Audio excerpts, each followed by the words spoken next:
Salut à tous et bienvenue dans cette vidéo. Moi c'est Mariam et si tu me connais pas, sur ma chaîne je parle de photographie, de vidéos et de voyages. Donc si ça t'intéresse, n'hésite plus et abonne-toi. Et aujourd'hui, on va parler un petit peu de l'actualité de Sony.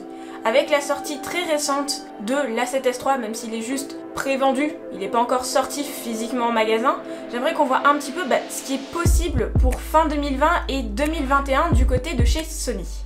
Je pense vraiment que pour la fin d'année 2020, voire plutôt pour l'année 2021, Sony va sortir un nouveau boîtier. Et je pense que ce nouveau boîtier sera plutôt un full frame. En effet, ils viennent de sortir la 6600, je vois pas pourquoi ils sortiraient encore un nouveau boîtier APS-C. Par contre, il reste une gamme à renouveler dans les boîtiers full frame de chez Sony. La gamme R a été renouvelée avec la 7R4, la gamme S vient d'être renouvelée avec la 7S III, il manque plus qu'un A7 IV. Et justement, ce boîtier pourrait m'intéresser s'il présentait certaines caractéristiques.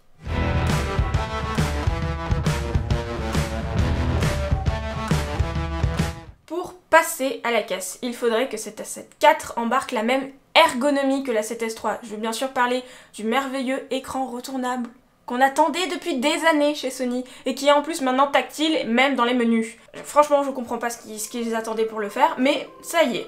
Donc, ça serait vraiment pure folie, je pense, de la part de Sony de ne pas mettre cet écran sur un A7 IV.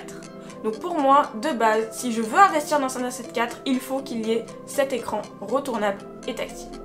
En plus de ça, il faut bien sûr qu'il embarque le nouveau système d'autofocus qui est présent sur la 6600, qui est aussi présent sur la 9.2 et sur la 7R4. Et bien entendu, le capteur de la 7 IV devra embarquer 24 millions de pixels ou plus. Je m'explique. L'A7, la gamme A7, que ce soit A7 I, A7 II, A7 III et peut-être A7 IV, c'est des gammes qui sont là pour faire la transition entre la gamme R, donc la gamme résolution pour les photographes, et la gamme S, la gamme sensibilité pour les vidéastes. Il doit donc présenter un compromis entre les deux. Sauf que l'A7R2, qui est juste là, embarquait 42 millions de pixels. La 7R3 embarque 42 millions de pixels. La 7R4 en embarque 61. Donc, c'est logique si tu veux faire un compromis entre les deux, entre la 7S III qui lui n'a pas changé de capteur, 12 millions de pixels, que la 7 IV embarque au minimum les 24 millions de pixels qui étaient embarqués sur la 7 III, voire un peu plus.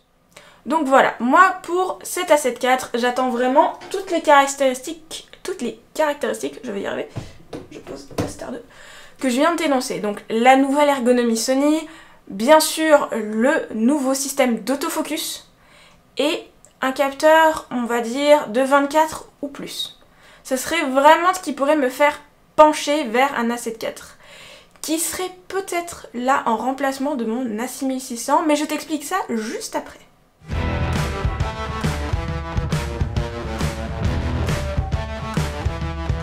Si je viens de te dire que je vais changer mon A6600 pour un A7 IV alors que je viens de l'acheter, oui moi aussi j'ai mal quand je viens de dire ça, c'est pas pour rien.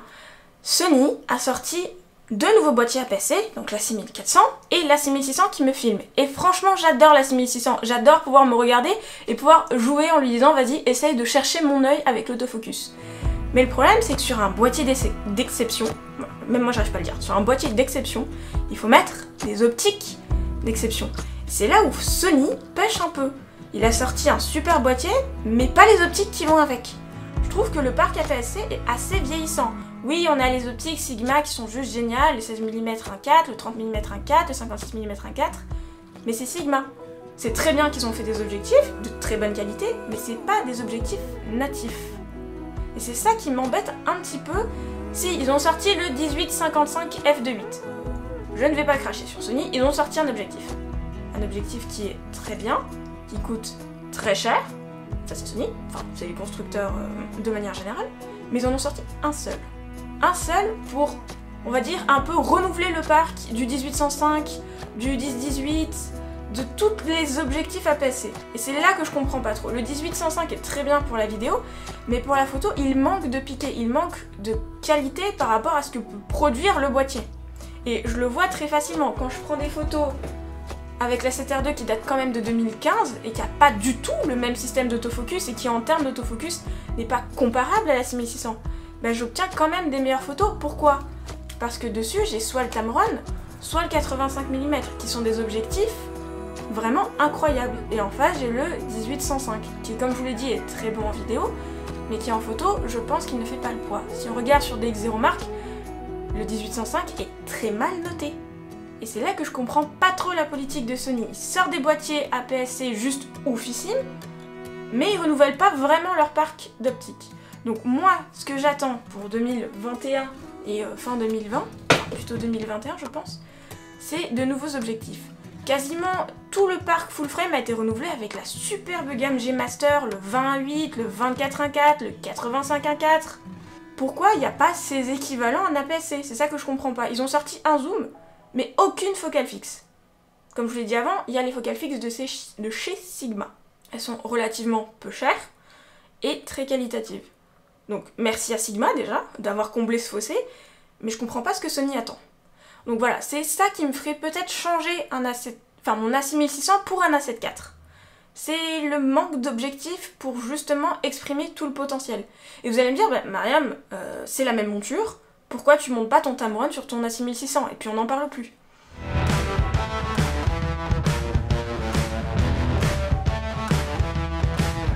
Oui, mais pas tout à fait, malheureusement. La 6600, c'est la même monture que la 7R2, c'est la même bague. Là, vous avez raison, je suis d'accord avec vous. Mais là où je suis triste, moi, parce que oui, je suis triste. La 7R2, c'est un super boîtier, il a super optique, et la 6600, je sens que c'est un boîtier qui peut vraiment, me mettre une grosse claque. Mais j'ai pas l'objectif à monter dessus. Donc j'ai essayé de monter mon 85 mm et mon 28-75. Mais le problème, c'est que tu as ce qu'on appelle le crop factor. On va dire que... Je vais le dévisser, ce qu'il faut surtout pas faire en pleine lumière, mais c'est pas grave. Je vais le cacher un peu. Ça, c'est la 7R2 et son capteur. Donc tu vois, il est assez grand, 42 millions de pixels, mais c'est pas forcément ça qui nous intéresse, c'est plutôt son format. Hop, je le revisse et je le repose. Un capteur APS-C est beaucoup plus petit. Donc, si tu mets une optique, comme l'optique Tamron, qui a une ouverture avant qui laisse rentrer la lumière, et une ouverture arrière qui envoie la lumière au capteur, beaucoup plus grand que ce que le capteur peut recevoir, et ben tu vas perdre des rayons, tu vas perdre de la lumière. Cette lumière n'atteindra jamais le capteur puisqu'elle est masquée sur les côtés. Elle va taper les côtés du boîtier, elle touchera jamais le capteur. Ce qui fait qu'un 28-75 f2.8 va se transformer en espèce de 42 90 ou 105, j'ai pas fait le calcul, je te le mets là exactement, f4. Au lieu d'un f2.8, t'as un f4. C'est pas du tout prévu pour. Donc tu perds en qualité optique, tu perds la qualité, la construction du Tamron en le mettant sur un boîtier qui est certes compatible, mais pas forcément extrêmement bien adapté. Et c'est ce que disait Sony pour son A7R4. Tu achètes un A7R4, c'est très bien, si tu mets des optiques de merde dessus, t'auras des photos de merde. Bah là c'est pareil. La 6600 c'est un boîtier d'exception, donc il faut mettre des optiques d'exception avec. Que ça soit APS-C ou full frame, même si comme je viens de te dire, le full frame n'est pas vraiment adapté. Donc voilà. Pour Sony, si Sony passe par là, si vous m'entendez, s'il vous plaît, j'ai pas envie de changer mon A6600, je l'aime bien, il est un peu petit, il sort un peu partout, c'est pratique pour le prendre en vacances et pour me filmer là dans le studio. Sortez des optiques pour APS-C. Pas forcément des G-Master, mais sortez des optiques un peu bien, ça serait sympa.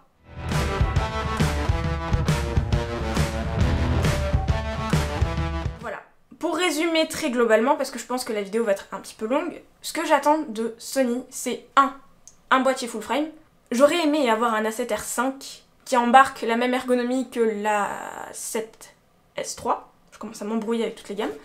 Là, franchement, je vous aurais dit, j'aurais foncé dessus. Parce que avoir la résolution de la gamme R, l'ergonomie de la gamme S dans un seul boîtier, ça fait un peu rêver. Je bave déjà devant la 7R4 et je me retiens de ne pas l'acheter vu le prix. Alors si en plus ils sortent un R5 avec la même ergonomie que la 7S3 qui est juste super, ça va partir, voilà. La 7.4, c'est un bon compromis. Donc je pense moi qu'ils vont sortir la 7.4 soit pour Noël, soit pour mars, pour le printemps. Dans ces deux périodes-là. Le prix il va être intéressant comme d'hab, je pense qu'ils vont le faire aux alentours de 2500 €. Donc ça c'est la première partie, un nouveau boîtier full frame, et la deuxième partie c'est des optiques. Donc soit ils vont sortir un 35 mm G-Master f1.4, parce qu'il me semble qu'il n'y en a pas encore, soit ils vont se décider à faire des optiques APS-C, et là je serai très contente.